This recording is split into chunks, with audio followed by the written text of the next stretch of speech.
Please purchase a personal license to remove this message. Islam and slavery. Perhaps this is the most odious form of doubt exploited by the communists in order to shake the faith of the Muslim youth in his religion, Islam. If Islam were suited to every period of human history, it would not, as it did, approve of slavery, which proves conclusively that Islam was but meant for a limited period of history only. It has fulfilled its mission and now stands outmoded and obsolete, for it was not designed to be a religion for all times and climes. The sincere Muslim youth is also haunted by similar doubts. Why did Islam permit slavery? This religion is no doubt revealed by God, there can be no doubt about that, and that it was revealed for the good of the whole of mankind for all times to come, but how is it that it allowed slavery? How did the religion based on the notion of perfect equality among men, stressing the common origin of them all and then successfully translating its concept of equality in its social life, recognize slavery as a part of its social system and as such made laws for it? Does God intend that human beings forever should remain divided as masters and slaves? Does he want that the human race should continue to have a group of people among them that is sold and bought as chattel, as was the case with the slaves, when he himself said of all beings, and surely we have dignified the children of Adam? And if God did not intend or like it, why did he not then explicitly forbid it in his book and abolish it outright, as he did, for instance, abolish drinking, gambling and usury, etc., the practices which he abhors? In short, the Muslim youth knows that Islam is a true religion, but like Abraham he is perplexed and seems to be in a state of mind described in the Quranic verse, and when Abraham said, "My Lord, show me how you give life to the dead," he said, "What? And do you not believe?" He said, "Yes, but that my heart may be at ease." 260. As against this, the youth, whose reason is impaired and beliefs confused by the imperialistic machinations, does not wait for the truth to be made clear before him, but is swept away by his passions and, without any inclination to inquire into the reality, jumps to the conclusion that Islam is antiquated and, hence, is no longer needed by man. The communists, who hoodwink people by claiming to be scientific, trade in ideas borrowed from their masters abroad, which they arrogantly parade, giving a false impression of having discovered an unalterable and eternal truth, the genuineness of which cannot be challenged, nor contradicted. The truth they claim to have discovered is dialectical materialism, the theory which states that human life is divided into certain definite economic phases such as can neither be avoided, nor passed by mankind, viz. First, communism, slavery, feudalism, capitalism, and the second, communism, deemed to be the last page in the book of history, and that all creeds, disciplines, and thoughts that human history knows of were in fact a mere reflection of the various economic conditions or economic systems that prevailed at different periods of human history. These past creeds and beliefs were all right for those bygone ages, for they fully coordinated with the economic structure and circumstances of those times, but they can never be suitable for the next higher stages of human development, as these are always based on quite a new and different pattern of economy. Hence, they conclude, there can be no single system of life such as could be suitable for all times to come. Now, as Islam came to the world at a time when the stage of slavery was coming to an end and that of feudalism just beginning, it brought with itself laws, creeds, and a discipline of life, all of which were in concord with the prevalent circumstances of economic existence. That is why it approved of slavery as well as permitted feudalism, for Islam could not anticipate the next stage of economic development nor give any system to the world for which the economic conditions were not yet ripe, for, as the blessed Lord Karl Marx said, it was absolutely impossible. We intend to discuss this problem of slavery in its historical, social as well as psychological context with an open mind and without allowing ourselves to be hoodwinked by the clamors of these tricksters and so-called scientific scholars. When a modern man looks at the problem of slavery with his 20th century background and in the light of the hideous crimes perpetrated during the slave trade and the abominably barbarous treatment that was meted out to slaves especially in the Roman Empire, he discovers it as a most shocking and horrid crime. He is at a loss and finds it extremely difficult to understand as to how such a thing could be approved of by a religion or a system of life. He wonders how could Islam allow slavery when all its other laws and principles point towards the freedom of man from all types and forms of slavery. And then, overwhelmed by a sense of shame, he desires would that Islam had set our hearts and minds at ease by banning slavery in clear, explicit terms. Let us pause here a while and see as to what story the historical facts have got to tell us. The fact is that the hideous crimes committed against the slaves in the Roman Empire are quite foreign to Islamic history. We have got ample evidence with regard to the life the slaves in the Roman world led, which is quite sufficient to illustrate the great change brought about by Islam in their fate. The slave in the Roman world was considered a mere commodity and not a human being. He had no rights whatsoever, although he was encumbered with cumbrous duties and obligations. And whence did these slaves come? They were captured in wars, which were not initiated by any noble principle or lofty ideals, but were solely directed by a wish to enslave other peoples and exploit them for self-aggrandizement. These wars were waged in order to enable the Roman people indulge in licentious luxuries and live in prosperity, enjoy cold and hot baths, costly costumes, delicious and tasty foods of every kind, and revel in sensual pleasures, drinking bouts, whoredom, dancing, as well as public gatherings and festivals. In order to provide for these enjoyments, they subjugated other nations and exploited them most mercilessly. Egypt, which was freed from the Roman overlordship by Islam, was treated no less cruelly. It constituted a granary of wheat for the Roman Empire, besides furnishing various kinds of other material resources. To satisfy this greedy lust of the Roman imperialists, the slaves toiled for them in the fields. As mentioned above, they enjoyed no rights. When working in the fields, they were fettered in heavy manacles so as to prevent their running away. They were never fed properly, but given provisions just sufficient to keep them alive and fit to do their work, and this too not because they thought it was their right to be provided for with sustenance as even the beasts and trees are. During the work they were whipped just for the savage pleasure of it, which was much relished by their sadist lord or his agent. At the end of the day, large groups of them, from 10 to 50 men a group, and still fettered in their manacles, were herded together to sleep in dark, foul-smelling cells infested with mice and insects. They were denied even the comfort of wide and spacious folds such as are enjoyed by cattle in their enclosures.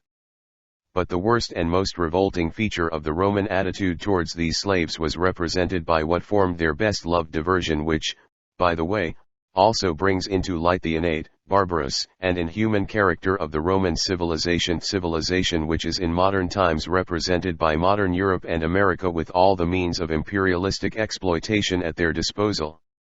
The slaves carrying swords and lances were led out into the arenas with their masters, and occasionally the emperor himself seated around exalted seats in order to watch them fight, in dead earnest, for their diversion.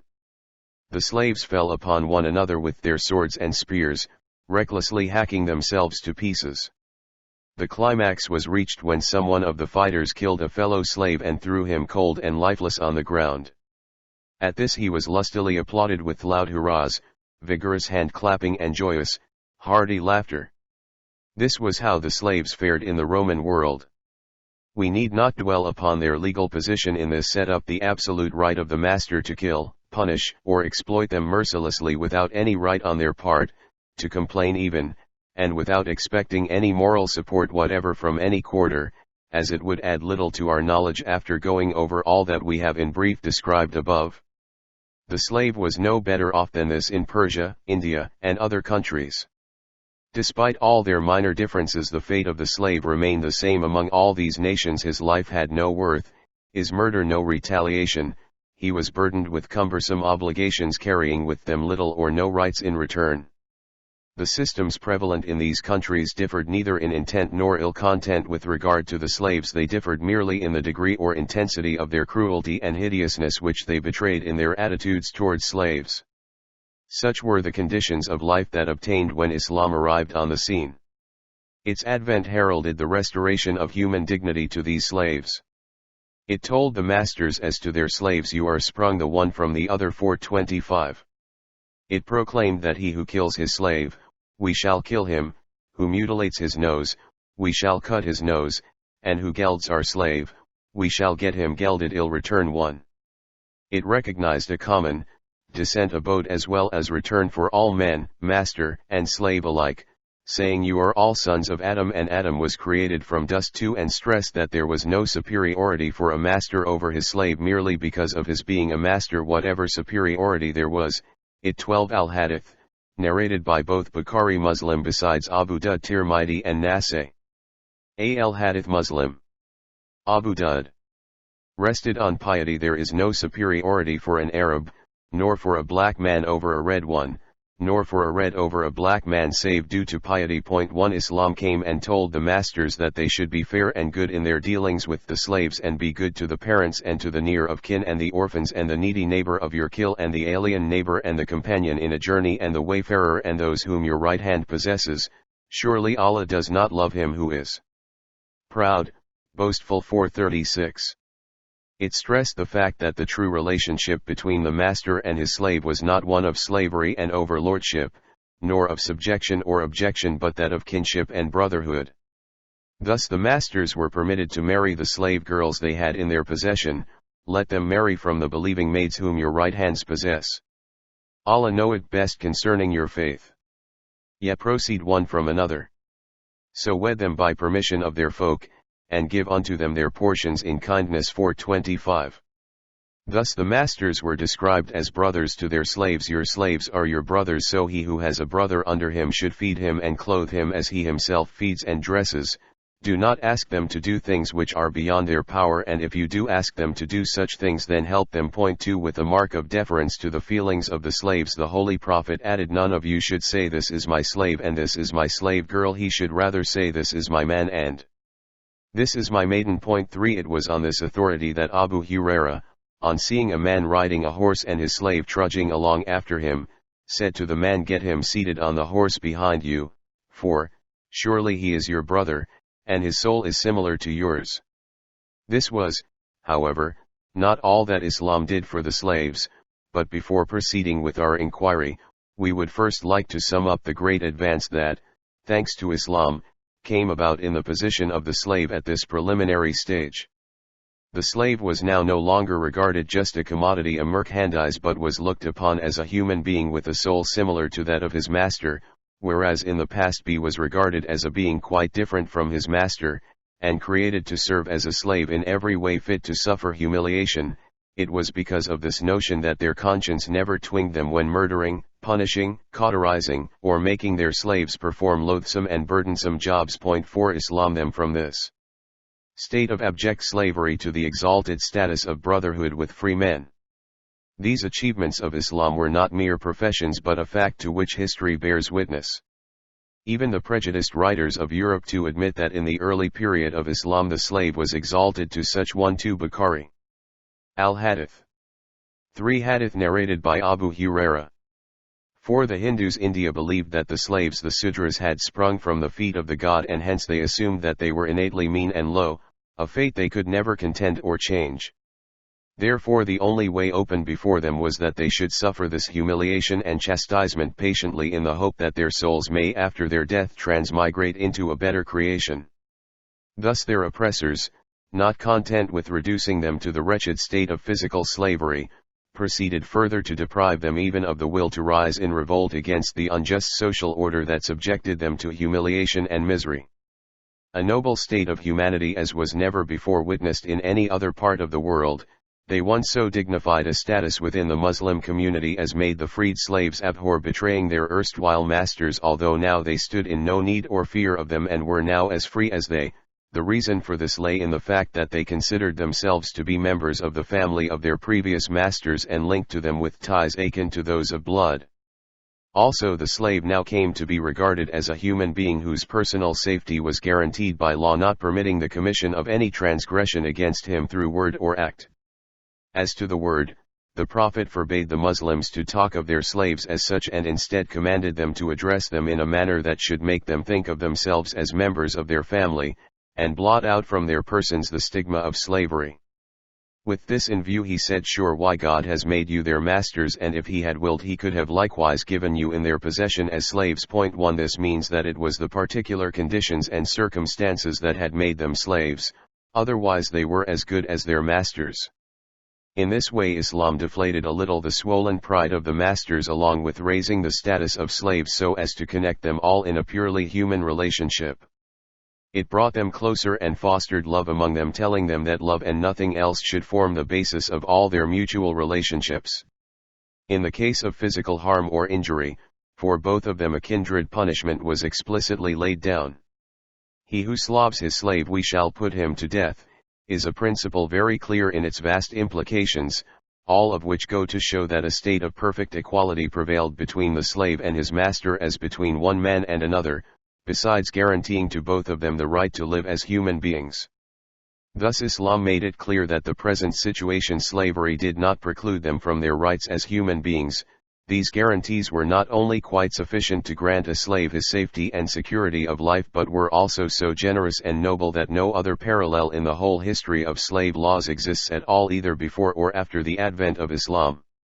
In this respect Islam went to such an extent that it forbade the master to even slap his slave, except for the purpose of correction, which has its own prescribed limits that may neither be passed by nor overlooked under any circumstances, the punishment given being, however, similar to the punishment the master may award his own children on their mischief. This also provided a legal justification for setting the slaves at liberty. And with this we pass on to the next stage, the stage of actual enfranchisement. In the first stage Islam gave spiritual enfranchisement to slaves. It gave them back their humanity and taught that from the standpoint of a common origin they enjoyed a status similar to that of their masters, and that it was the external circumstances alone that had deprived them of their freedom, preventing them thereby from participating directly in the social life of the community. But for this only point of difference, there was no other difference between slaves and masters as far as their rights as human beings were concerned.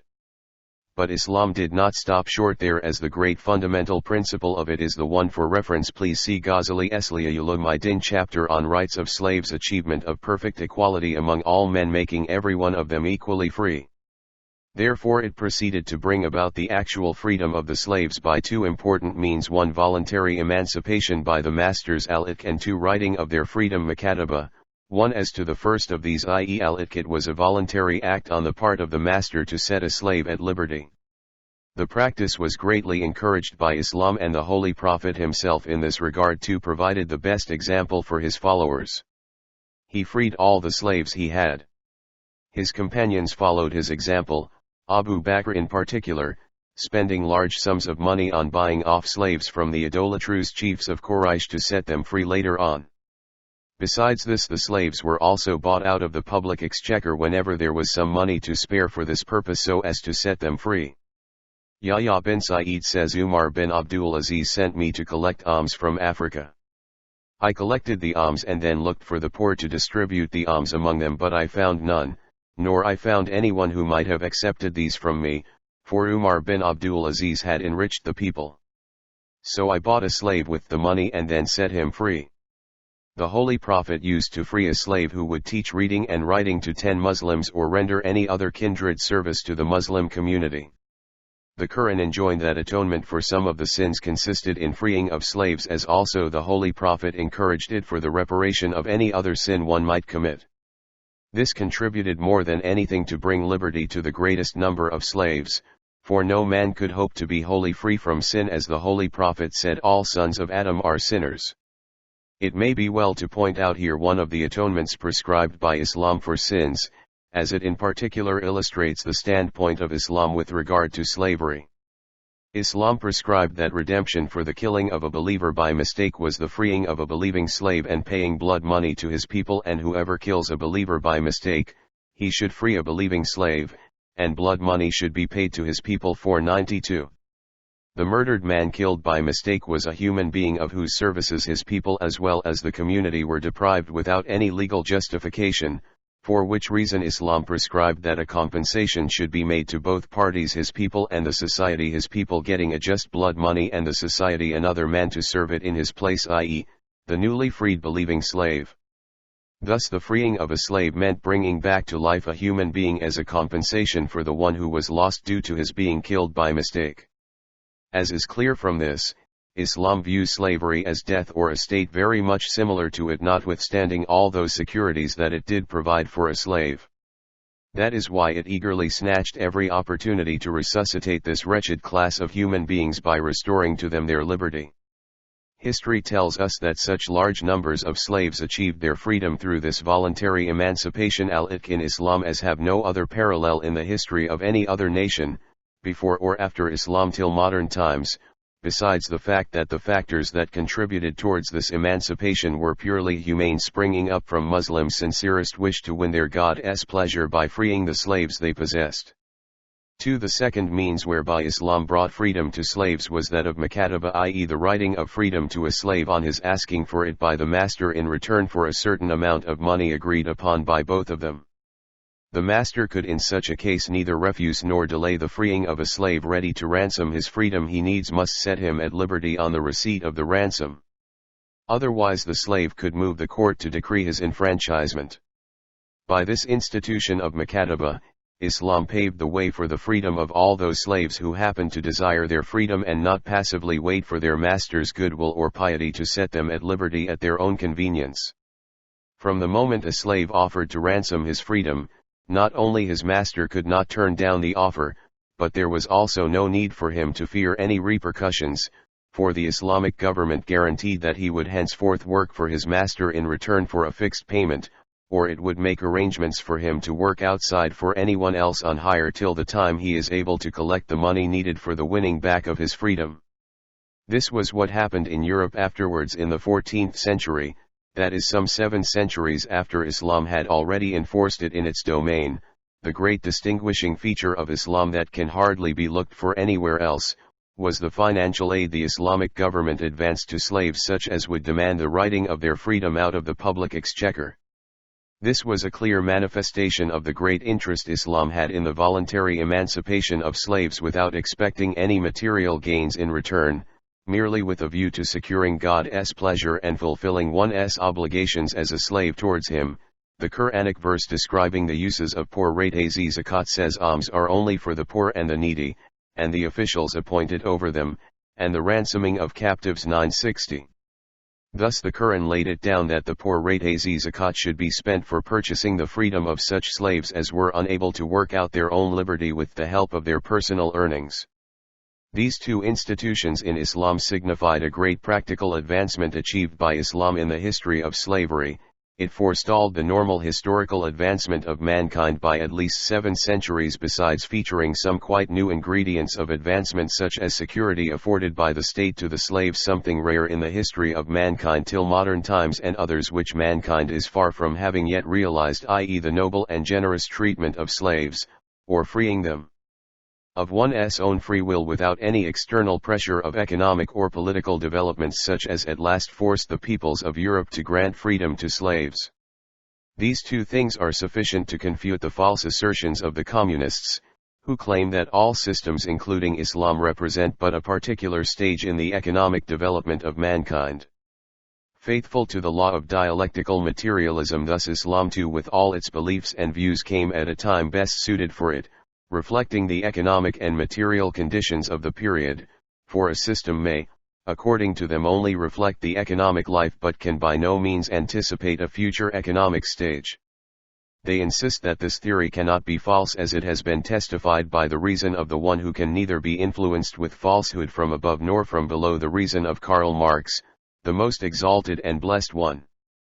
But the bottom is knocked out of this falsehood by Islam's standing refutation of all this Marxist humbug, for it did not work up its way in the manner Marx prescribed, inside the Arabian Peninsula, nor outside it all the world over, and this is true not only with regard to the life of slaves under Islam but is equally tenable in its manner of distributing wealth, in determining the mutual relationship of the ruler and the ruled, and of a master as to his hireling. 1. On the other hand, Islam raised its whole social and economic superstructure on voluntary obedience of such a style as in many ways still remains unsurpassed and unmatched in the history of social systems. Here a very perplexing question may haunt some persons: why is it that Islam, so great a champion of slave emancipation and taking such radical steps towards that end voluntarily and without any outside pressure or coercion before all the world, did not also take the final and decisive step, and abolish it once for all, as it might have in that way immensely benefited mankind, besides proving thereby that it was really a system most perfect and in effect revealed by God, who dignified the sons of Adam over many of his creations. For an answer to this question we must inquire into the allied social, psychological, and political problems of slavery, the reasons due to which Islam delayed its much expected and outright abolition. We must also during this inquiry bear in mind that actually the abolition of slavery was rather delayed more than Islam would have desired or allowed it if it had continued functioning properly in its pristine purity, unadulterated by extraneous ingredients of deviation. In the first place then it must be recorded that when Islam came, slavery was prevalent throughout the world as an acknowledged fact of socio-economic existence. There was hardly a man to be met with who was repelled by it, or who felt any need for a change. As such, the changing or the total discarding of it required a gradual process stretched over a long period of time.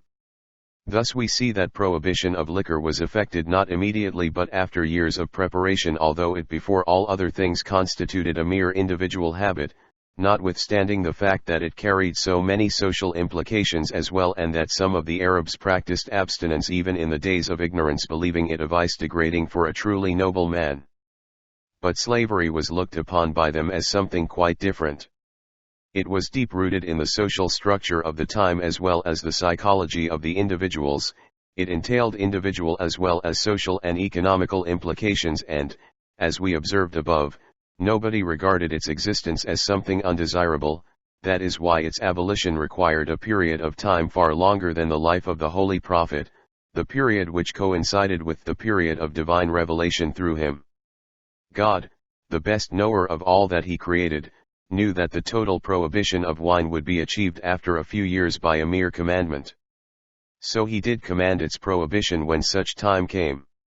Similarly, if the conditions of life had been such as a mere direction were to suffice to suppress the evil of slavery, God Almighty would have expressly forbidden it once for all without any further delay. When we say that Islam is a religion for all mankind and for all times, and that it embraces in itself all the healthy elements necessary for the existence and continuance of one, please also see the next chapter. Good life, we do not at all mean that it has once for all laid down all the detailed rules for all times and climes. No, that is not so, for it has given such detailed directions only with regard to those basic human problems that remain unaltered through all the different vicissitudes of history, for the roots of these problems lie deep in the unchangeable, instinctive headsprings of human nature. As to the ever-changing conditions of life, Islam is content with laying down some general principles for them so as to outline their future course of development. This is precisely what it did with respect to the problem of slavery. It laid down a sound basis for the freeing of slaves through voluntary enfranchisement or by the ransoming of their freedom, besides pointing out the course to a permanent resolution of this old and complicated problem in future. Islam did not mean to change human nature. It rather sought to civilize it, making due allowance for its inevitable limitations so as to help it ascend the highest possible planes of perfection without any recourse to suppression or repression. It recorded a miraculous success in transforming some individuals. As regards human society as a whole, its success was no less glorious. It bears no analogy to anything else ever achieved in the domain of human history. But despite all this, it did not aim at transmuting human beings to a degree of perfection both rare as well as impossible in the practical life of human beings with all their present human limitations. For, if God had intended that, he would have from the very first created men like angels, and as such ordered them to bear burdens that can be borne by angels only, of whom it is said that they do not disobey God in all that he orders them, and they do what they are commanded to. Ecclesiastes 6. God did not intend to transmute men into angels such as these.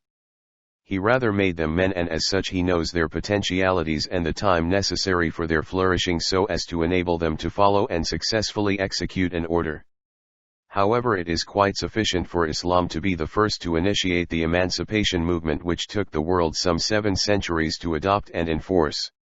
The fact nonetheless is that Islam had before long practically put an end to slavery in the Arabian Peninsula, and but for the presence of a new headspring of slavery due to which slavery lingered on everywhere in the world, it was quite capable of undertaking in earnest its similar effacement in the whole world of Islam. In the presence of this new cause of servitude, it was not possible for Islam to abolish it outright, for it concerned not only the Muslims but their opponents as well, on whom Islam exercised no control or power.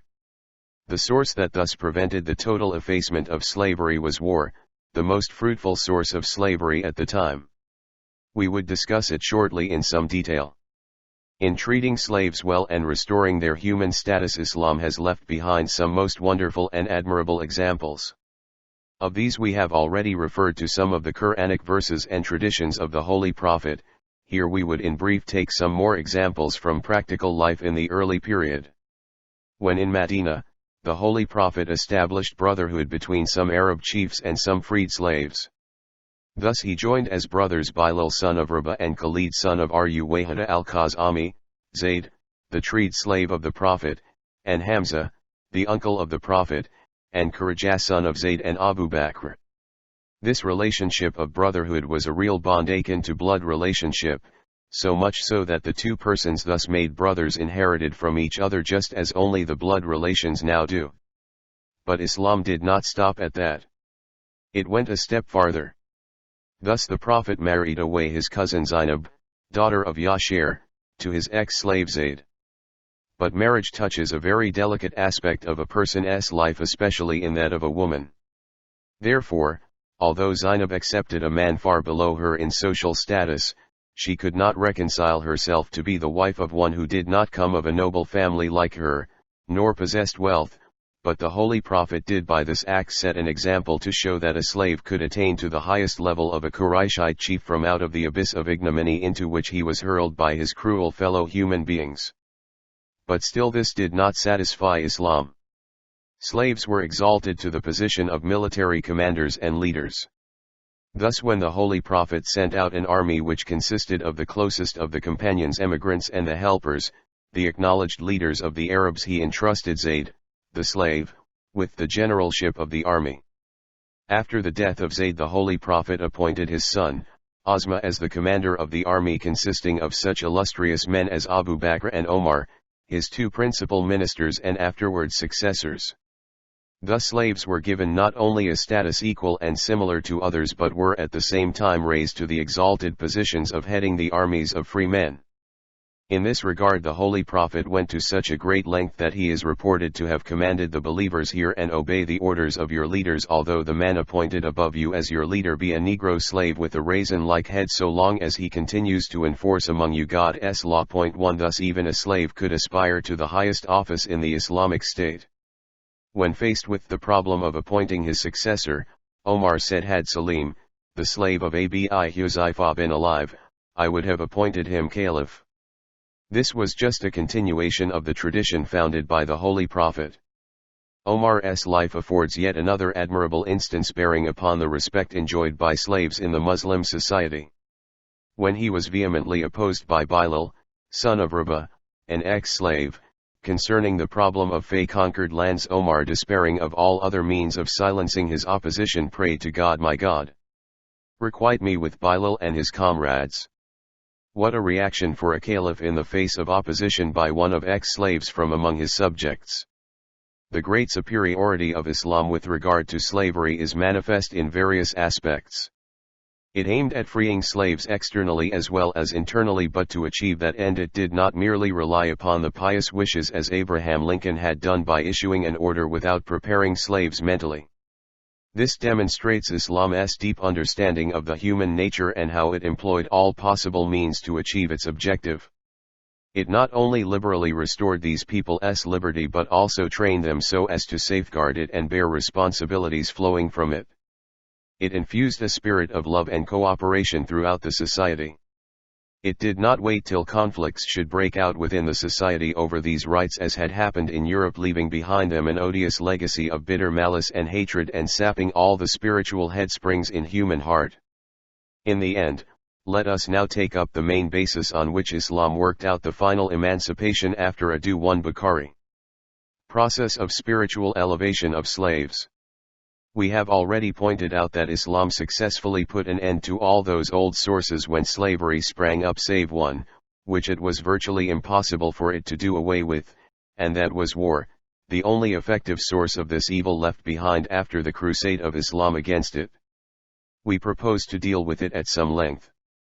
The principal practice that dated back to the remotest past and was prevalent at the time was that prisoners of war were either enslaved or put to death. 1. It was a practice such as had with the passage of time come to stay as a necessary condition of human existence in those past ages. It was against this social background that Islam was revealed to mankind. Many battles took place between the forces of Islam and its opponents. The Muslims taken prisoners in these wars were made slaves by their captors. Their liberties were forfeited. Men were exposed to oppression and all those miseries that were commonly the lot of a slave at the time. The honor of woman was violated in a most flagrant manner. Several men, fathers, sons, and friends all jointly shared a single captive woman with no regard whatever to any rule or law, or respect for her womanhood, or any consideration whatever about her being a virgin maid or a married woman. Besides this, the children, if captured, were brought up in a most odious and abject servitude. As the conditions stood, it was not possible for Islam to forthwith set at liberty all the prisoners falling in its hands from the camp, for it would have not only been a piece of bad policy but would have also implied a virtual encouragement to its enemies, especially as the Muslims as well as their dear and near ones captured in war were being made slaves by the enemies and exposed to all sorts of tortures, atrocities and humiliations. In such circumstances, the best and the only course left open to Islam was to treat them as captives as they treated the Muslims. The enslaving of the prisoners of war could not be abolished unilaterally by Islam when the enemies insisted on its continuance. So the practice was tolerated just so long as there did exist no alternative to it, until the time the peoples all the world over should agree among themselves upon a basis other than that of slavery in dealing with their prisoners of war. We must not also overlook the great difference between Islam and other religions in their wars or the treatment of the prisoners captured in these wars. Wars have been and still are a melee of treachery, surprise, violence, and the enslavement of one nation to another due to its expansionist designs and the lust for exploitation in order to advance its own selfish ends. Such wars are and have been the outcome of personal ambition, pride, vanity, or a wish for vengeance of a king or a military commander.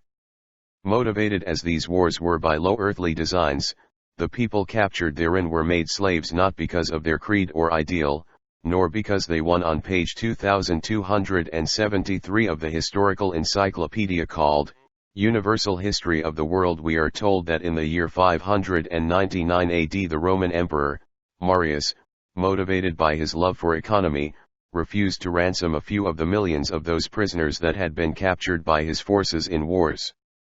He instead put them all without a single exception to sword. Were inferior in their physical, psychological, or intellectual equipment to that of their captors, but simply because they had lost the battle and belonged to the vanquished party.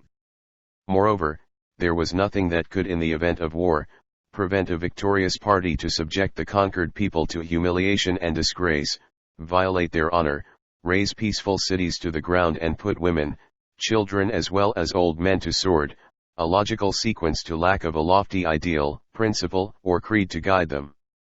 With the advent of Islam all these practices were abolished. It prohibited all wars save the one fought in the way of God, to avert cruelty and injustice to Muslims, crush a tyrannous oppressor resorting to force and violence to prevent people from embracing true religion, or to remove a powerful but iniquitous impostor interposing between men and their God, incapacitating them to see or hear and follow the truth independently. Thus the Holy Quran declared, fight in the way of Allah against those who fight against you, but begin not hostilities. Lo! Allah loveth not aggressors. 190 and, fight them until persecution is no more, and religion is all for Allah. 839. The message of Islam thus becomes a message of peace, which none can dare ignore. There is no compulsion in religion. The right direction is henceforth distinct from error. 256. That there are even today Christians and Jews in the Muslim world who follow their respective religions unchecked bears testimony to the irrefutable fact that Islam does not approve of using force in converting men to its own viewpoint. 1. If people accept this message of Islam and agree to follow the truth, the hostilities between them and the Muslims cease forthwith. They become part of the Muslim community and are not to be put to subjection or humiliation. They enjoy rights similar to those enjoyed by other Muslims, for no distinction is permissible between one Muslim and the other, nor had any Arab any superiority over a non-Arab except due to his piety. In the case of a people who refused to adopt Islam as their religion but were desirous to live under its protection with their own religion, Islam did not compel them to adopt its creed but gladly undertook to protect them in return for a special tax jizya, with the understanding that all such taxes would be paid back to them in the event of Muslims proving unable to defend them against outside aggression. Point 2. And that despite the belief of Islam that its was a creed far superior to and better than the one it had undertaken to protect. But if a people their superiority in material wealth and arms, only then and against these people it is that war is declared. But even such a war is not plunged in without a formal ultimatum or declaration as a last effort to prevent bloodshed if possible and spread peace the world over, and if they incline to peace incline thou also to it. And one the famous English writer, Mr. Arnold, has upheld this claim of Islam in his book The Preaching of Islam.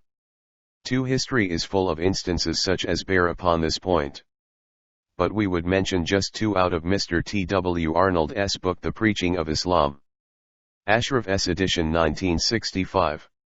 On page 61 of the book he says again in the treaty made by Khalid with some towns in the neighborhood of Hira, he writes, Tabari, the historian, if we protect you, then jizya is due to us, but if we do not, then it is not due. He goes on to say that the Arab general, Abu Ubaidah, accordingly wrote to the governors of the conquered cities of Syria, ordering them to pay back all the jizya that had been collected from the cities, and wrote to the people saying, we give you back the money that we took from you, as we have received news that a strong force is advancing against us. The agreement between us was that we should protect you, and since this is not now in our power, we return you all that we took. But if we are victorious we shall consider ourselves bound to you by the old terms of our agreement. Trust in Allah 861. Such then is the story of the wars of Islam, which sprang out of its wish to direct mankind to the right path if all peaceful means towards that end should prove ineffective. They were not motivated by any ambition to exploit or vanquish a people by any military commander, for they were, in a word, wars waged in the way of God. Not only this, but clear injunctions and rules were also laid down for the conduct of these wars. The Holy Prophet admonishing the Muslims said, go in the name of God to fight in the way of God, kill him who rejects God, fight but do not commit a perfidy, nor mutilate, nor kill a child. Point 1. Also no man except he who carried arms against the Muslim army was to be killed. Nothing was to be destroyed or ruined, nor anybody's honor violated. No mischief or evil was to be encouraged, for surely God does not love the mischief makers. History bears witness that the Muslims upheld all these noble traditions in their wars against their enemies, including even those they had to fight against their treacherous opponents, the Crusaders. The Christians, when in possession of Jerusalem, committed all sorts of iniquity and transgression against the Muslims living in the city. They violated their honor and recklessly put them to sword. Even the great mosque there did not escape from their transgression. But when the Muslims captured the city, they did not try to seek revenge against them, although they were permitted by God to pay the transgressors back in their own coins. And one who attacked you, attack him in like manner, as he attacked you. 294. Instead, they chose a course such as to this day remains unsurpassed in generosity and nobility. This constituted the great fundamental distinguishing mark as to their war aims and traditions between the Muslims and non-Muslims. Islam could very easily adopt the view that all those who insisted on their despicable idol worship and actively fought against truth and light were half human and thus fit for being held in bondage only, for how could a people not defective in their intellectual or human makeup refuse light and truth? And that, therefore, they neither deserved respect, nor the freedom which is the privilege of human beings only. But Islam did not adopt this course. It did not allow taking prisoners of war in servitude on the plea that they were subhumans. They were taken slaves just because their people too treated the captured Muslims as their slaves, The problem of slavery was thus left by Islam undecided till all the belligerents should agree to a principle other than that of slavery in dealing with their prisoners of war, for, as the conditions stood, this was the only guarantee against the non-Muslims' ill-treatment of their Muslim prisoners or subjecting them to misery and humiliation without any fear of retaliation. At this price it must also be mentioned in passing that the only Quranic verse touching upon the fate of prisoners of war says that and afterwards either set them free as a favor or let them ransom themselves until the war lays down its weapons. For, it does not mention the enslaving of prisoners, which would have enforced it as a permanent rule of war. What it explicitly laid down is rather the ransoming or setting them free as a favor, for it is these two that the Quran prescribed as a permanent law of one Muslim, Abu Dawud, and Tirmizi. War. Thus if the Muslims held the prisoners of war in slavery it was purely an act of policy dictated by the force of circumstances. It does not form intrinsic principle of the Islamic law. But despite this the practice generally followed in Islam did not insist on taking prisoners of war as slaves. If peace was restored, they were never made slaves. The Holy Prophet set at liberty some of the Meccan prisoners captured in the Battle of Badr, in return for a redemption, while he freed the others as a mark of favor. Similarly, he accepted jizya from the Christian deputation of Najran and returned their prisoners over to them. All these noble deeds were meant to serve as precedents for mankind when once it should be able to shake off the odious legacy of its past and be ready to treat the prisoners of war as human beings. We may also add that the prisoners fallen in the hands of Muslims in wars were never ill-treated, tortured, or subjected to the humiliations such as described above. They, on the other hand, found that if they chose the way to freedom lay open before them provided also that they were ready to bear the responsibilities that go with freedom. If they fulfilled these conditions they were set free, although most of them were bondsmen before falling into the hands of the Muslims, and comprised too those slaves who were seized by Persians and Romans, and packed off to fight against the Muslims. As far as the women were concerned, Islam respected them even in their captivity even if they were taken prisoners from foreign enemy lands. No one was allowed to violate their honor or treat them merely as a part of booty captured in war. They were no longer to be treated as a common property of all with every man having free access to them to gratify his animal passions.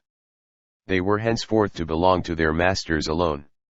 None else could establish sexual relations with them. Moreover, they were, like men, granted the right to work out their freedom through mukataba, besides providing that a slave maid would be free the moment she gave birth to a child by her master. Besides the mother, the child would also be deemed free. The treatment given them by Islam on the whole during their captivity was equally noble and generous.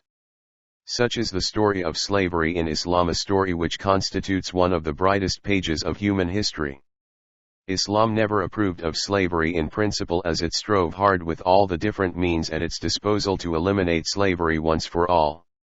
It tolerated its existence for the time being just because it had no other alternative, for it concerned not only Muslims but those people as well who were not under its direct control. They held the Muslims in servitude, making them suffer the worst possible forms of humiliation and miseries, which drove the Muslims to adopt with respect to these people a course of like treatment, at least in treating their prisoners of war as slaves, though not in their actual transactions with these slaves afterwards. Islam could not effect the abolition of slavery so long as the world did not agree to put an end to the only source of slavery, enslavement of prisoners of war. So when that concord was achieved, Islam welcomed it as it formed the unalterable fundamental principle of its polity: liberty for all, equality for all. As to the instances of slavery, slave traffic, seizure, and sale of Muslims met with in some latter periods of Islamic history without any regular religious wars having taken place, they have no relation whatsoever to Islam. They can with no more justification and truth be imputed to Islam than the vicious crimes and guilt that are perpetrated by some Muslim rulers in the name of Islam at the present times. In this respect we would do well to bear the following in mind. 1. The governments in the latter stages of history encouraged and tolerated slavery in several ways without any genuine need. They were motivated by their lust for power and conquest, one nation or class of people holding another nation or class of people in subjection. The other forms of slavery sprang up from causes such as poverty, birth into a certain class held as inferior, and the fact that a man worked as a tenant on a particular tract of land. Islam stood for the abolition of all these forms of slavery except that one and the only form of it, which, due to the unfavorable circumstances, it could not effectively check. Slavery was tolerated till such time as the circumstances should grow ripe and favor its abolition. 2. Despite the fact that in Europe slavery prevailed in so many forms without any genuine need, the Europeans in fact did never abolish it even when they at last condescended to ban it. European writers themselves confess that in fact slavery in Europe came to an end only when, due to their economic difficulties, lack of will to exert themselves and their incapacity to work, the slaves became more of an economic liability than an asset to their masters. The master had to spend far larger amounts of money on the sustenance and supervision of their slaves than the profits they got back as a result of their exertion. It was thus a purely economic factor, just a matter of profit and loss, that helped in bringing about the liberation of these European slaves, and as such it bears no analogy to the lofty ideal that respected every man for his humanity, and which, inspired by that lofty concept of humanity, restored to the slave his freedom. The freedom thus won by the slave in Europe sinks into insignificance when viewed in the context of those successive revolutions that broke out there as a result of the restlessness among slaves, and which in the end made it impossible for their masters to hold them any longer in subjection. All these series of revolutions could not, however, help the slaves in winning back their liberty. They were rather, as a result of these revolutions, bound all the more securely, for henceforth they were held in serfhood, bound to the soil they tilled, and changed masters on the sale transfer of land. The slave could not leave the soil which, if he did, he was declared a fugitive by law, bound in chains, cauterized with fire, and returned to his master. This form of slavery continued to exist in Europe till it was finally swept away by the French Revolution in the 18th century, that is, some 1100 years after Islam had already enunciated the principle of emancipation. We should not be taken in by beautiful names. The French Revolution in Europe and Lincoln in America abolished slavery, along with the understanding among the peoples the world over to suppress it in all its forms. All these were mere names, beautiful ones, of course, for, has slavery been abolished in reality? Isn't tyranny still strutting all the world over in different guises? What is called that which the French did in Algeria? In what other terms can we describe the black crimes of the Americans towards the Negroes there, and the felonies of the English against the colored people of South Africa?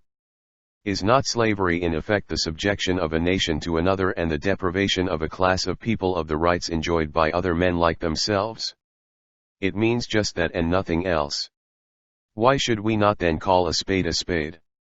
Why misname these different forms of slavery as liberty, fraternity, and equality? 4. Surely the surface decoration is of little value where the crimes perpetrated underneath are of the most monstrous and hideous nature yet witnessed by mankind during their long career on the earth. Islam was very frank and explicit on what it stood for and advocated. It told the people in a straightforward manner, in clear and unequivocal terms, as to what it thought of slavery, that such and such was the real cause of it, this is the way out of it to freedom, and that this is the way to its outright abolition, the way that was for the time being not checked due to the disagreement among the peoples of the world as to the treatment of their prisoners of war. But the meretricious civilization of modern times is neither so frank nor straightforward with regard to its real aims and methods. It excels in one thing only, in painting its exterior in the brightest of colors, elegant outwardly but dark and gloomy from within. It killed hundreds of thousands of people in Tunis, Algeria, and Morocco just because they demanded their freedom and human dignity, freedom to live in their respective homelands without any intrusion from abroad, the freedom to speak their own tongue, to follow their creed and religion, and to have a free homeland and a direct share in determining their political and economic relations with the rest of the world. They killed these innocent people, hauled them into loathsome dungeons without food or water, violated their honor, raped their womenfolk, killed them and ripped up their bellies, wagering if the child they carried was a male or a female. These monstrous crimes are committed, but the 20th century hypocritical civilization describes them as the propagation of the principles of liberty, fraternity, and equality, whereas Islam's voluntary, ideal, respectful, and generous treatment of slaves 13 centuries ago, and its declaration that slavery was not a permanent condition of life but only a temporary one, are called backwardness, reactionarism, and barbarism. Similarly, this hypocritical civilization finds nothing shocking if the Americans put on their hotels and public places the notices announcing for the whites only, the black and dogs not allowed, and when a crowd of civilized white Americans mercilessly lynch a colored man, throwing him on the ground and kicking him round with their boots till he is dead, for he despite being colored had dared succumb to the temptation of having relations with a white American girl, with the initiative, however, coming from her and not from him, while during all this the policemen stand around passively and do nothing to stop them or save one of their compatriots united to them through common bonds of language, religion as well as humanity. They perpetrate all these monstrous crimes and still they remain as civilized as ever, and their nation is looked upon as a pinnacle of modern civilization and progress. As against this we see that when a Parsi slave threatened Omar with assassination, refused Islam as well as denied to pay the jizya to the Islamic State, they were treated as real antagonists, obstinately continuing their hostilities against Islam and turning down its offer for a peaceful agreement. They were the people who took upon themselves to arrest the spread of truth and light, ruthlessly employing all. Omar did not say anything to the slave although he understood what the threat implied. The slave was neither imprisoned, nor banished from the country, nor did Omar order his execution on the plea that he belonged to a subhuman species who out of sheer prejudice and insolence insisted on worshipping falsehood even after he had with his own eyes seen the truth and the light. How vulgar of him and how contemptuous his attitude towards the slave as a man when he on hearing the threat said instead, "The slave has threatened me," and then went his way without in any way curtailing his freedom. He was charged with the assassination of the caliph only after he did actually commit the heinous crime.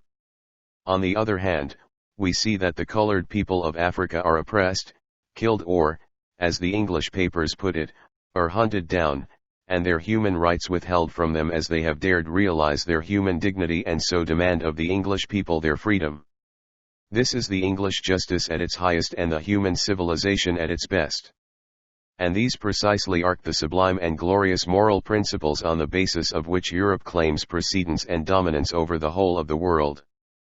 But so far as Islam is concerned it is extremely barbarous and frivolous, for adopting the course of a like treatment towards its enemies, it allowed the enslaving of prisoners of war temporarily without, however, approving of slavery in principle. It is also very backward, for it never allowed man-hunting, nor did it indulge in the killing of men because of their having a black skin. Far from that, its reactionarism advanced to such an extent that it declared, "Hear and obey even if the one appointed over you be a Negro slave with a raisin-like head." As far as women slaves were concerned, they constituted a quite different problem. Islam made it lawful for a master to have a number of slave women captured in wars and enjoined that he alone may have sexual relations with them and that he might, if he wished, marry any one of them. Europe abhors this law but at the same time gladly allows that most odious form of animalism according to which a man may have illicit relations with any girl coming across him on his way to gratify his animal passions without any consideration whatsoever to any law or human dignity. The guilt of Islam in reality is that it did not countenance adultery. That is why the Europeans seem so wroth with it. The women captured in wars were among other nations forced to lead a shameful and vile life of prostitution, for they had none to take care of or look after them, and as their master's sense of honor was seldom injured by their pursuing such a wicked course of life. Far from it, the masters would often rather force them to it for their own material gains. But Islam, the reactionary and backward Islam, never countenanced adultery, it rather made efforts to keep society clean of this hideous moral taint. Therefore, it enjoined that these slave women would belong to their masters only. They were to provide for their maintenance, feed, and safeguard them from falling a prey to such a deprivation, gratifying their sexual needs along with satisfying their own in a clean, respectable manner. But the conscientious Europe cannot bring itself to countenance this animalism.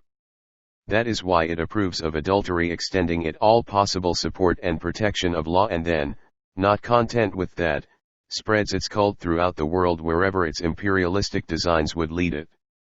The names have changed, but the reality behind them remains unchanged. The woman is as slave to the lust of men as ever she was, for is a modern prostitute, despite all her much publicized freedom, really free to reject her customers, the customers who have no interest in her save as a means to achieve the gratification of their own animal urge? Is she really a free woman? There is nothing common between this filthy, abominable trade of human bodies and that clean and spiritual bond that ties a maid to her master in Islam. As against Islam, modern civilization lacks definiteness and clarity of vision.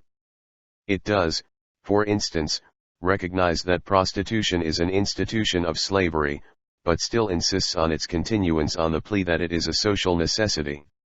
And why do Europeans consider prostitution a social necessity? Prostitution has come to stay as a social necessity in European civilization because a civilized European does not want to burden himself by supporting anyone, a wife or children. He wants to have pleasure without the responsibilities that it generally carries with it. Therefore what he seeks is a woman, no matter who she is, or what she thinks of him or he of her, for the gratification of his sexual instinct. He wants her body and nothing else. As such he is far from being attached to any particular woman, for he may satisfy his animal passion with any woman walking in the street. This is the social necessity on the basis of which slavery of women in the modern epoch is justified.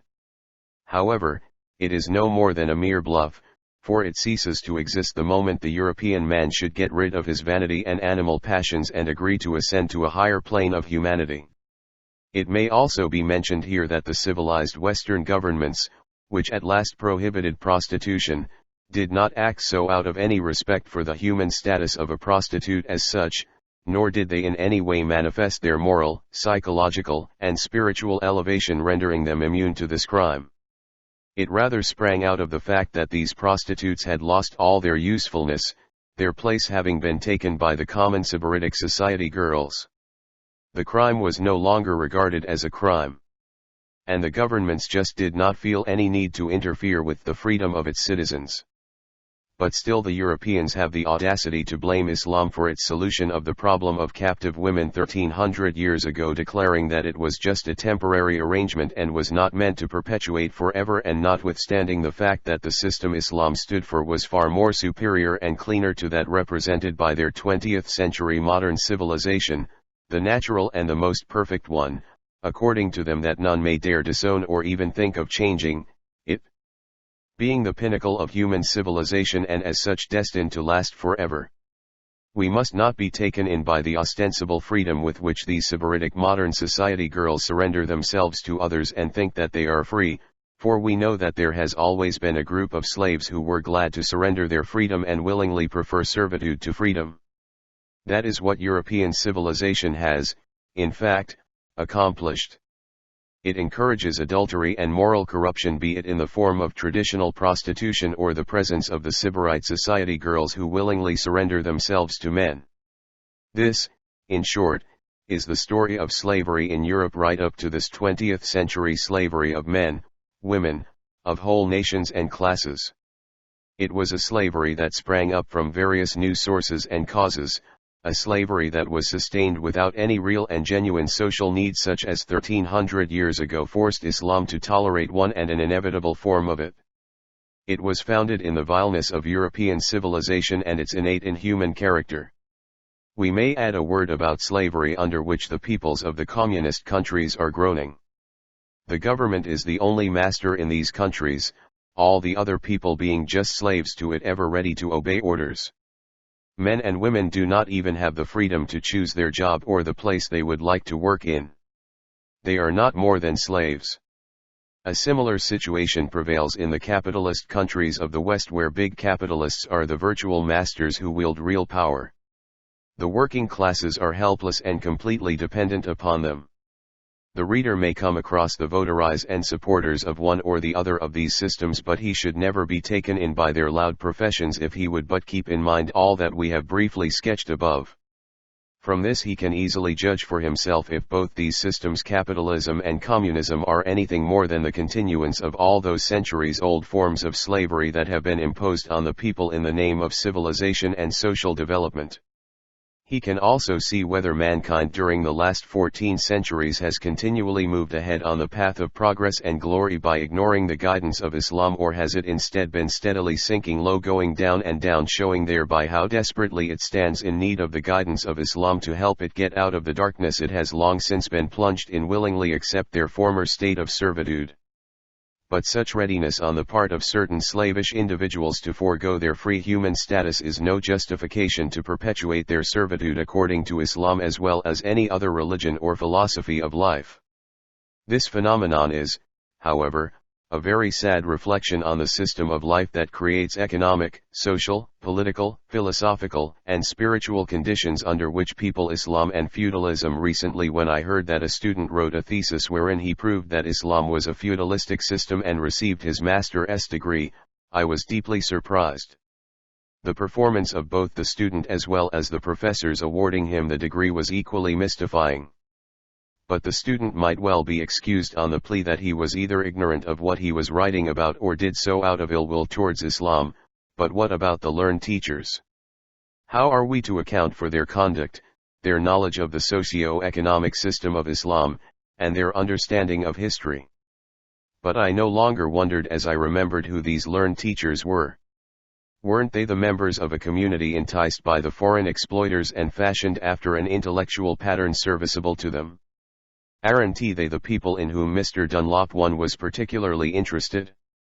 They were sent abroad ostensibly to acquire knowledge, but, in fact, it was just a part of a conspiracy to turn them into complete strangers to their own culture and civilization, to make them look down upon their religion, their own selves, their history, their faith, and, instead, follow in the footsteps of their Western teachers.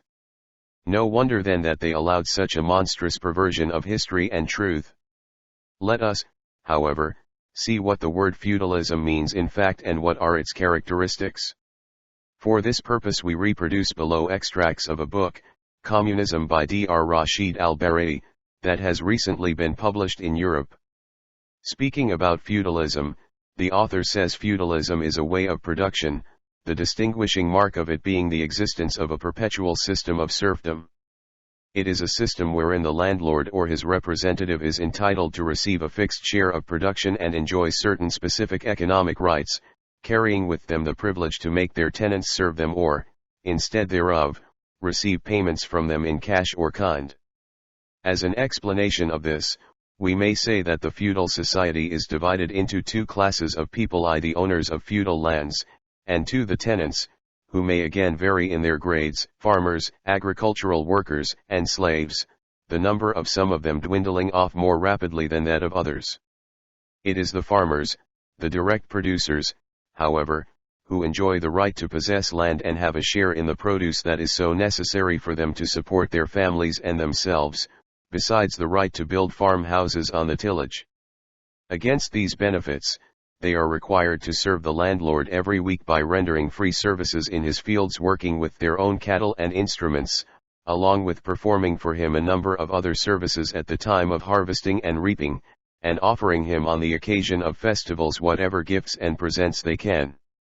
They are also expected to get their food grains and grapes milled and pressed in his flour mills and pressing machines. 1 Dunlop was the British official entrusted by British colonialist authorities to plan and supervise educational policy in Egypt. The landlord also exercises full executive and judicial powers over his tenants living within the bounds of his feudal lands.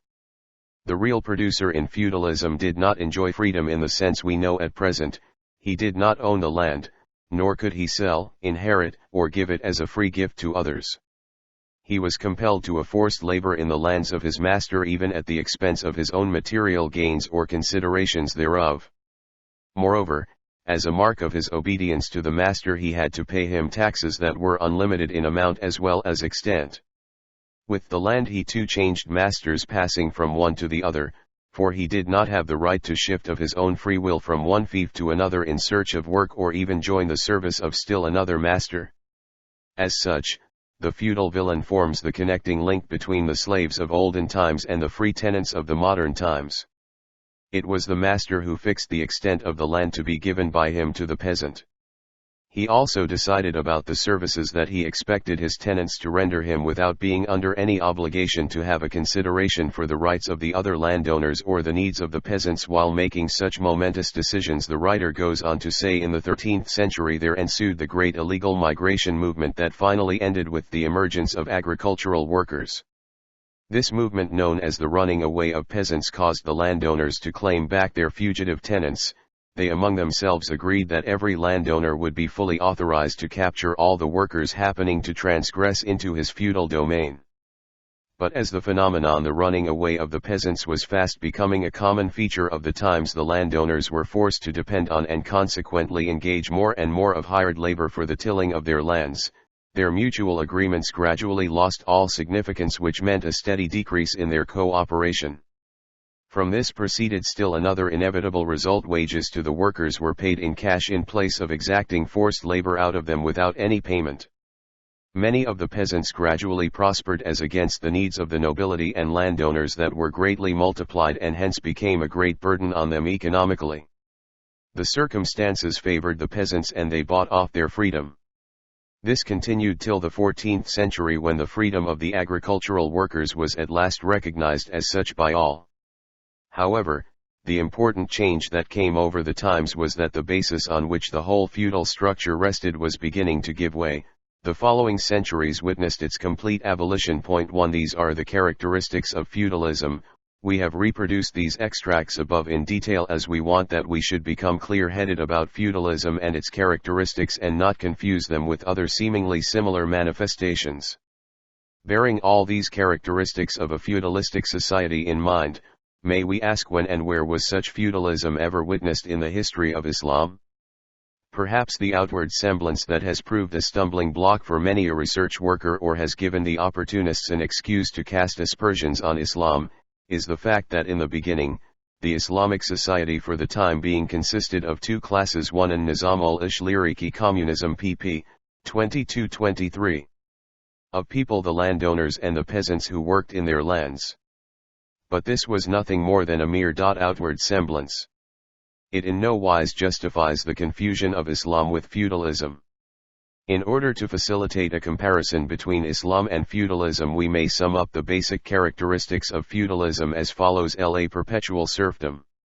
2. The duties which the peasant discharged towards his master consisted of a whole day's free and forced labor in the lands of his feudal lord once a week, b. free and forced services rendered by him to his master in special seasons of harvesting, etc., c. presenting gifts on religious and other similar occasions of festivities, notwithstanding his poverty or the opulence of the recipient rich landlord, d. an obligation to get his food grains milled in the mills of the landlord.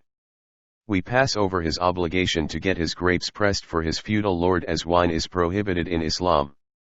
3. The right of the landlord to decide as his whims or desires might dictate as to the extent of the land to be held by the peasant, the services required of him and the taxes to be paid by him. 4. The exercise of all judicial executive powers by the landlord, not in accordance with a fixed law of the land but according to his own whims and desires. 5. The obligation of the peasants to buy off their freedom with cash payments when in the end feudalism gave way and a process of its degeneration set in. Let the readers first look at these and then glance over the whole history of Islam to find similar characteristics therein. They will surely be disappointed, for Islam has nothing to do with them. There is no serfdom in Islam, as it recognizes no other form of servitude save that of slavery, the causes and conditions whereof and the means or freedom from which we have already dealt with in the preceding chapter. Islam admits of no bondage arising out or a tenant's being bound to the soil. The only slaves that we know of in Islam were those captured in wars, which are quite sufficient to prove that in the early Islamic society the number of slaves was far less in comparison with the total numbers of its free citizens. They worked on the soil of their masters till they were freed voluntarily, or they themselves took the initiative and demanded as writing of Makataba their freedom of their masters. But there exists no such parallel in the history of the European feudalism, as it primarily aimed at the subjection of the peasants as well as the agricultural workers rather than encourage them to demand freedom. That is why the peasants in Europe were looked upon as serfs bound to and transferable with the land from one master to another. As such, they could neither leave the soil they worked on, nor free themselves from the obligation devolving upon them towards their landlords. Islam is not at all familiar with this type of serfdom or villains, as it is in principle opposed to all forms of servitude save that rendered by man unto his God, the creator of all life. There is no provision in it for the subjection of some creatures to other creatures like them. Whenever such an abnormal state subjection of some men to others is found due to certain external causes without any initiative from Islam, it always is a temporary or a transitional phenomenon, which it strives to do away with all the possible resources at its disposal, encouraging the slaves to earn their freedom besides holding the state responsible to render to them all possible help towards that end. In economics too, Islam does not recognize any bondage of man to other men like him. The system of slavery to which we have alluded above is an exception, as there was no other economical alternative before Islam at that time. Islam tolerated it till the slaves were freed spiritually and till the time they were able to shoulder their responsibilities as free members of the community, whereupon Islam actively helped them in winning back their lost freedom. Islam bases its economic structure on freedom of action coupled with the relationship of a complete cooperation and exchange of mutual services among all individuals. The Islamic government as such acts as a guardian and custodian of all such people as happen to lag behind in the struggle of life for some reason and are denied all amenities of a decent living. Thus, with all the resources of the state at his backing in an Islamic community, no man needs let himself become a bondsman to the landowners. Islam provides for all his basic needs without degrading him or making him lose his independence, self-respect, or honor. Thus, both spiritually and economically, Islam is opposed to feudalism. It brought to men freedom from feudalism even before they were caught up in the shackles of serfdom. So far as the obligations of the peasant towards his feudal lord are concerned, there is no evidence whatever of their existence in the whole range of Islamic history. It is quite free of such nonsense. In this respect, Islam stands quite unique. In case a peasant is found guilty of some crime, it allows the owner of the land to discard him and give away the land to another one. But this is not to encourage oppression, it is rather a step towards the eradication of serfdom. Islam aims at the establishment of a free relationship between the landlord and the tenant. The only relationship that Islam recognizes as lawful between the peasant and the landlord is either that of contract or that based on tenancy. In the former case, the peasant is required to pay to the landlord a fixed amount as the rent of the land proportionate to its produce, and after that he remains quite free in his cultivation and expenditure as well as in the acquiring of all the produce of the land for his own personal consumption. If he happens to be a tenant, he will share the produce of the land at the end of every year with the landlord. In such a case all the expenses are borne by the landlord, the peasant provides the labor only. In both of these cases there is no place for forced labor, dictatorial privileges, or any other obligation incumbent on the peasant to serve his master without getting anything in return. Both parties rather enjoy full equality in freedom, in their rights as well as duties, with a reciprocity of mutual give and take relationship. The peasant is, in the first place, quite free to choose the land he would like to hire or the landlord he would prefer to work with as a tenant. Secondly, he is on a par with the landlord and enjoys as much freedom to decide or agree to the amount for the contract to be paid by him to the landlord. If he does not find the bargain profitable, he is free to back out of it and not agree to the contract, the landlord having no power or right to take him to task for that. As a tenant, the peasant enjoys as much legal privileges as his landlord. They divide the profit thereof equally between themselves. Besides this, we also find that, contrary to what happened in the history of European feudalism, the practice commonly prevalent in Islam was quite different. It was the rich landlord and not the poor peasant who gave presents and bestowed bountiful gifts upon his tenants on the occasions of Eid and other festivals. This is specially true about the months of Ramadan, a month of great importance and religious significance in Islam. During this month, friends and relations paid visits to each other and were entertained with feasts, along with bestowing bountiful gifts upon the poor and needy ones of their community. It means, In other words, that the rich and well-to-do people were wont to spend their riches on others rather than exact costly gifts from the poor people as was the custom in civilized Europe. From this it is clear that the duties that the peasants were encumbered with in feudalism and which degenerated into forced labor have no place in the Islamic system of life. It established rather a free relationship between the landowner and the peasant with a reciprocal respect and perfect equality. As regards the duties discharged by the feudal lords in Europe towards their tenants as a recompense for their unjustifiable forced labor and abject slavery to them in the form of defending them from others and safeguarding their rights, in Islamic society the rich people discharged voluntarily similar duties with regard to their tenants without expecting anything from them in return. In rendering these services to their fellow men they sought nothing save God's pleasure. This is what distinguishes a system of life based on a lofty creed and the one devoid of it.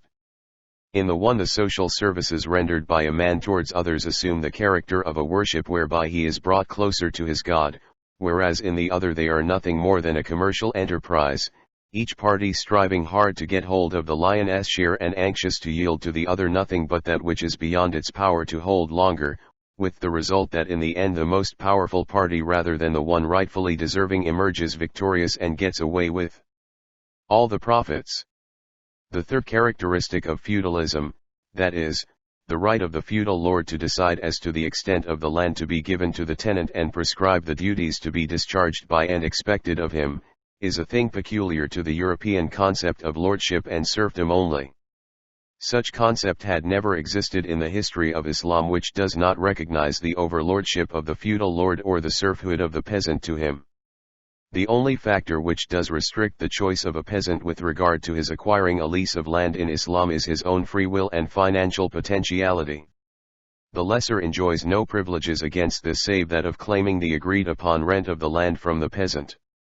Similarly, in tenancy the extent of the land to be farmed by a tenant is determined by his own physical ability or the number of the helping hands consisting of his sons generally he can get hold of. The duties imposed on him in tenancy are no more than what the rehabilitation of the land acquired by him may necessitate.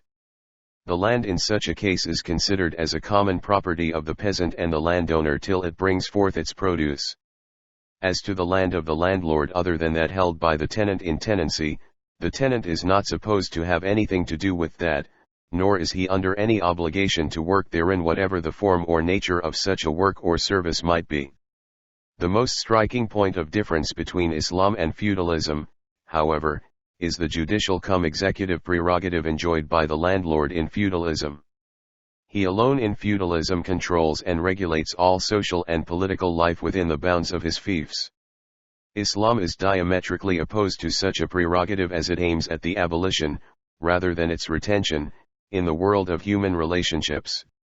The European nations did not possess any law of the land in the real sense of the word with regard to the above-mentioned landlord-tenant relationship.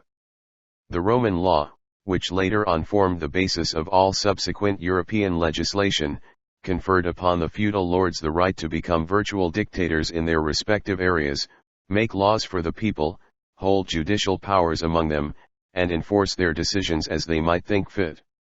Thus they held in their persons legislative, judicial, and executive powers all in one and at the same time. Each one of them formed a government within a government. The government did not interfere with the internal affairs of the feudal monarchies so long as they continued to carry out their financial and military obligations towards it at the hour of need. Nothing of the sort is to be found in Islam. It had its own central government with its own law of the land which it strove to enforce in the lives of all those living within its boundaries. Judges were appointed to enforce the law of the land in all parts of the country. All were made equal before law, none enjoyed any priority over others. The individual was called to account only when he committed a mistake or acted wrongly.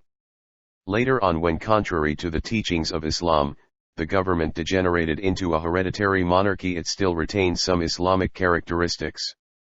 Thus, for instance, the government continued exercising a supervisory authority over all the different peoples and individuals that lived within its sphere of influence. The law of the land was one and the same for all people living within its vast territories. The only exception appears to be differences of the jurists among themselves on certain legal points, which is no more than what is met with in almost all the systems of law found on the face of the earth. It was this rule of the law that provided a safeguard for the peasants against the oppression of the feudal lords as well as their greed, lust, or whim. They were ruled in accordance with the divine law rather than the whims and wishes of the feudal lords. It held not only the landlords and the tenants as equals, as both of them were now made free men, but also treated all men alike and in the same manner. Of course there are found certain unfortunate incidents in the history of Muslims as well, wherein we see that judges gave judgments contrary to their own conscience as well as in contravention of the spirit of the law in order to win favor with the feudal lords or the rulers, but these incidents were no more than certain stray instances. They are merely exceptions, as is shown by the historical facts to the veracity of which even the European scholars bear witness. As against these few stray cases of injustice, there are a great many instances in Islamic history which show that judges gave judgments in favor of extremely poor men against not only landlords, governors, or ministers, but even against the caliph himself, the caliph who wielded absolute authority and power. But, in spite of this, neither any judge was dismissed from his post, nor did the ruler seek any revenge against him. Similarly, there is not any escape movement of the peasants met with in the Islamic history as was witnessed in Europe. This was so because the peasants enjoyed not only the rights to move freely from one farm to the other but also from one country to another within the boundaries of the vast Islamic empire. Nothing prevented them from shifting from place to place except their own fondness for or attachment to a particular tract of land, as was, for instance, the case with the Egyptian farmers. The peasants in other parts of the Islamic world, however, fully availed themselves of this freedom of movement, as they did not happen to be so attached to their particular areas as their Egyptian counterparts were, and as no obstacles were hurled in their way to prevent their movement, such as blocked the way in the case of the European peasants in the form of serfdom and the various obligations they were encumbered with. The peasants in the history of the European feudalism towards its final phase had to buy off their freedom. This too has no parallel in the history of the Islamic peoples, for the simple reason that among them peasants enjoyed as much freedom as any other section of the community did. They as such had no need to buy off the freedom they already possessed. Moreover, it may also be added that in the Islamic world a large number of small states existed throughout its history. These states provided livelihood to their possessors, helped them carry out various kinds of sea or land trade, and support the various industrial crafts. But in Europe all of these were completely swept away by the upsurge of feudalism. It was then that a dark night of spiritual ignorance and intellectual darkness settled on Europe. It was shown light by Islam, first when it came into contact with the Islamic world during the Crusades, and again, when the two encountered each other in Spain. These encounters set Europe onto the path of the Renaissance, and so Europe gradually climbed out of that dark night of intellectual and spiritual stagnation. Thus we find that feudalism as such did never exist in the world of Islam so long as Islam remained dominant in the Muslim lands, because its spiritual and economic system as well as its basic creed, principles, and laws are all opposed to feudalism. Not only this, but it also does away with all the causes conducive to its growth. Whatever semblance of feudalism was witnessed during the Umayyad and Abbasid periods was limited in its sphere, besides the fact that it never flourished so as to become a common feature of the social life of the Muslims. Of course we do find feudalism in the Islamic countries in the modern history towards the end of the Ottoman Empire, when headsprings of Islamic faith had dried up in the hearts of Muslims and the political power had passed into the hands of those who knew nothing as regards Islam save its name. The picture became all the more dark when the godless, materialistic, and aggressive European civilization marched in triumph against the Islamic world. It staged military occupations, destroyed all spiritual values, and put an end to the spirit of cooperation, replacing these with the most hideous forms of capitalistic exploitation and a lifelong misery to the poor. This feudalistic system, imported as it was from Europe, still continues to linger in some of the Muslim lands with all those features that characterized its parent, the European feudalism. It is quite clear that Islam owes no apology for the presence of it in the contemporary Islamic world, nor is it in any way responsible for its emergence or existence. It could be held responsible only if it were a ruling power in the Muslim lands. Some Muslim rulers are at present ruling their peoples in accordance with the constitutions and laws imported from various European countries rather than according to the Islamic laws. They remain the most faithful followers of their Western masters that were ever witnessed on the face of the earth. From the above discussion, certain facts stand out clearly that have become a center of the ideological conflict raging in the modern world. Of these, the following facts may be pointed out. 1. It is not the factor of ownership as such that inexorably paves the way for the growth of feudalism, with human will having no part in its enhancement. It is rather the manner of possessing and the nature of relationship between the owners of the land and those who have no land in their possession that favor its growth. That is why ownership was there in the Islamic world, and yet feudalism did not exist, because the ideology of Islam as well as its various applications to practical life establish between the individuals such relationships as do not favor the growth of feudalism. 2. If Europe was condemned to feudalism, it was not because feudalism is an essential stage of evolution on the path of evolution that can never be bypassed by mankind even if it should so desire. Europe suffered from it rather because of the fact that it did not possess any system or creed such as might have regulated human relationships and offered a sound intellectual guidance. Had there been present such a creed and ideology as was the case with the world of Islam, to guide and organize their socio-economic relationships, no feudalism could ever have sprung up or flourished in Europe. 3. The different stages of economic evolution: first communist society, slavery, feudalism, capitalism, and then the final communist society, which the dialectical materialists describe as a common phenomenon in the history of mankind, really have no existence whatsoever outside the European history. These stages were never passed through by any people outside Europe. The world of Islam never in its whole history passed through the stage of feudalism. It has never also as such till now come to the stage of communism, nor will it ever reach that stage.